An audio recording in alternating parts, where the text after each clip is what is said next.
Hello, my name is Reina Shu, candidate 8073, and this is my critical creative reflection for my film opener called Along the Way. Along the Way is a film that captures how grief reroutes the journey of friendship. After the devastating loss of their best friend Jazara, three teenagers, Reina, Emmy, and Enoch, find their once unbreakable bond beginning to fracture.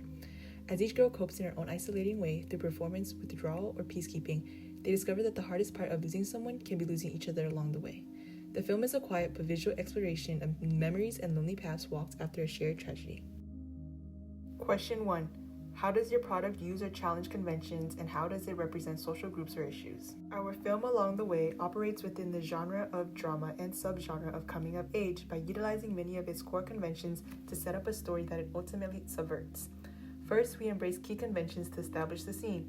The narrative of my movie opener is built around a life-changing event or tragedy, the death of a friend, which is a classic conflict in this genre. The film also utilizes the central convention of self-discovery and identity formation. I focused mainly on the emotional and psychological growth of the protagonist. Each character is on a raw, vulnerable journey to figure out who they are in the devastating absence of their best friend. Reina's identity fractures into a performative facade. Amijola's fades into a shadow of her former self, and Enoch becomes defined by a burdensome role she never chose. Visually, I use conventions like montage sequences to show the passage of time in the bedroom and symbolic settings such as the melancholic beach or sterile school setting to help portray the characters' internal states. However, our film also challenges some of the coming-of-age drama genre core narrative conventions. Traditionally, films within the genre use tragedy as a way to unite and create a stronger bond between the protagonists. They typically bring them closer together by sending them on a shared journey of healing or revenge that ultimately strengthens their bond. However, my movie opener subverts this convention by suggesting that self-discovery can sometimes mean discovering an isolating and fractured version of yourself. Instead of the tragedy enforcing a stronger group identity, it shatters all three protagonists' sense of self. We portrayed this by using the 5 stages of grief across the friends. Reina is trapped in denial, Amijola in depression, and Enoch in bargaining. Their individual identity in the face of grief is what traps them from healthy communication and understanding. The conventional journey ends when not in a stronger bond, but in separation, which is shown as they walk away from each other on the beach.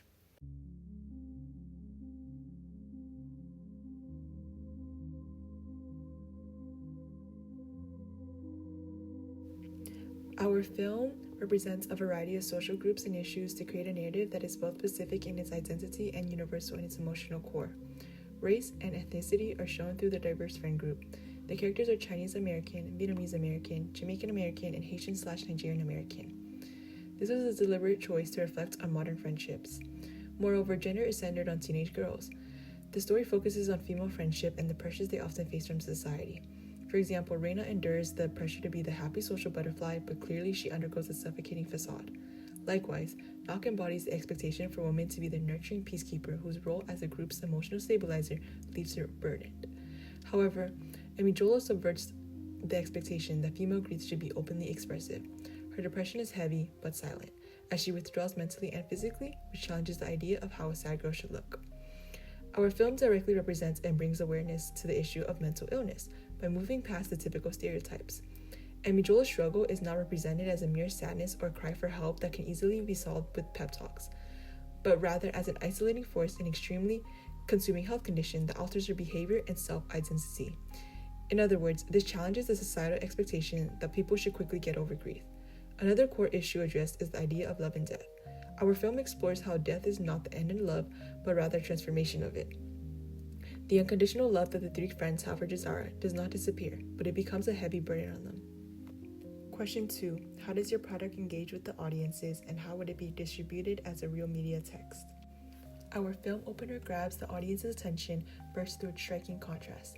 The opening beach scene at the sunset is immediately beautiful and solemn, using soft, warm light to create a sense of peace and deep sadness. This draws the audience in with a feeling of intimacy and emotions.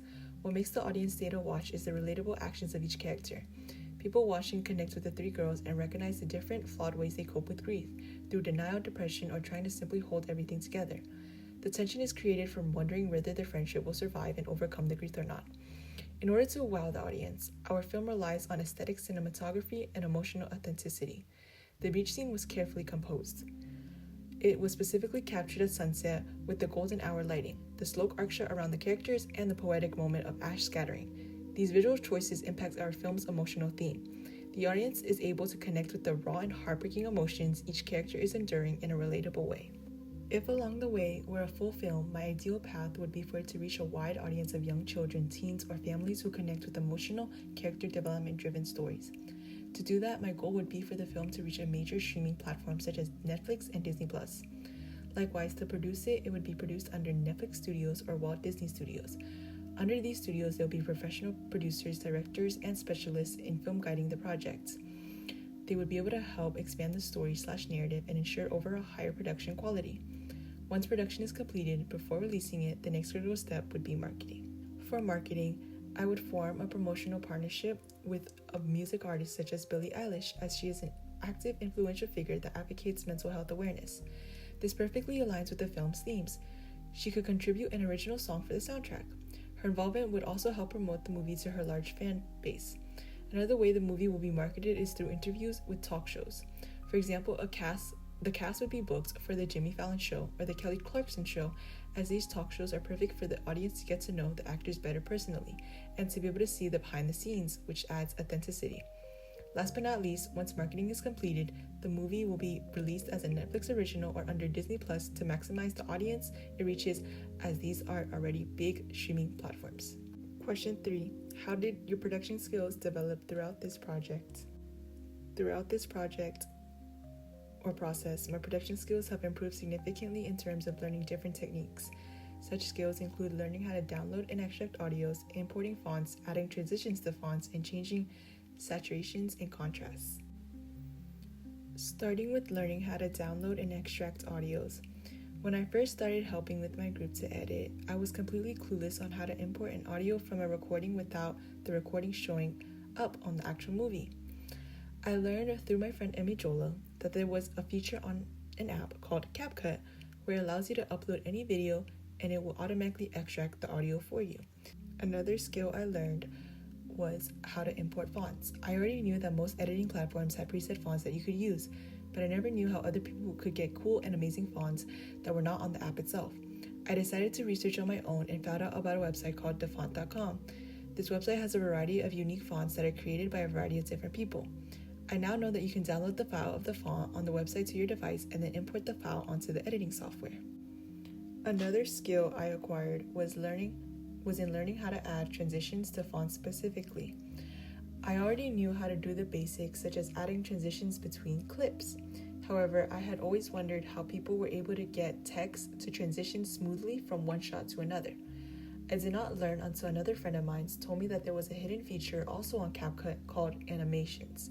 This animation features allows you to put both intro and outro transitions, such as fade ins and fade outs. And it is shown in the video here. Another skill I gained from this process was effectively changing saturations of clips. I knew of the concept that you could change saturations and contrast of clips. However, I never understood the concept behind it. Whenever I changed those settings, the clip would look weird and either too saturated or too contrasted. However, I have a friend who took art that was able to teach me the difference between saturation and contrast. By teaching me the difference between the two, I was able to learn how to effectively incorporate both settings into our film opener. The scenes were transformed into a dual aesthetic to a more vibrant and color-popping aesthetic. The difference is subtle but still visible and creates a difference. Here is a visual comparison of the two shots before and after editing the saturations and contrasts. As you can see, the before has a gray tone to it that makes it look dull, whereas the after shows the intense coloring of the sunset and adds a warmer tone to the shot. Since starting the process of researching, filming, and editing, I have grown significantly as a filmmaker when it comes to editing. I have always liked the process of recording itself, but I was never originally a fan of editing as I was not good at it. However, after finishing the movie, I have developed an interest towards editing as I have gotten better at it due to my amazing friends and of researching on my own. I would not consider myself to pursue an editing career in film, but I believe that it is a talented industry with extremely creative individuals. Question 4. How did you integrate technology, software, hardware, and online in this project? In this project, I have learned how to maximize the use of technology to my own advantage. In this age, it is no shocker that the use of technology is everywhere. Throughout the whole process, technology was a crucial essential. I was able to learn how to use the cinematic mode on the iPhone 14 Pro Max to record. This mode allowed my group to create a variety of depth of fields in our movie to draw the audience into key emotional moments without the need for a professional camera such as a Canon. For editing, we used the editing software called CapCut, which had so many features that it allowed us to have a smooth editing process. It was extremely easy to upload clips onto the app. We simply had to go on the app and click import. Then, we could upload whatever clip that was already recorded in our files. The app also had a variety of transitions, both clip transitions and text transitions that were easy to add. The app featured a range of sound effects, preset fonts, and ability to adjust colors and apply filters. The best feature had to be, of course, that it was free. The app required no purchase fee to use it. The app offered a pro version that did cost money, however, that was not needed because the free version already contained a variety of features. Overall, CapCut was an amazing editing software that made me more confident in my abilities to edit since it was beginner-friendly or easy to learn how to use. Another software I have used throughout this process is a website called Blogger.com.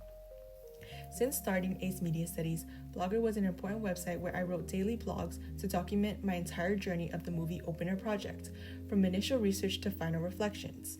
Each blog contains information or updates about every step I took to make this project possible with my group. These blogs helped me organize my thoughts like a personal journal or diary. Overall, our project, Along the Way, was a thought-out process that took time and dedication. I am extremely grateful for the experience and skills I was able to gain from this process. I have learned to appreciate the art of filmmaking and understand that it is not just a process of writing a script and hitting record, but a meticulous, thought-out process that requires creativity, collaboration, and effort.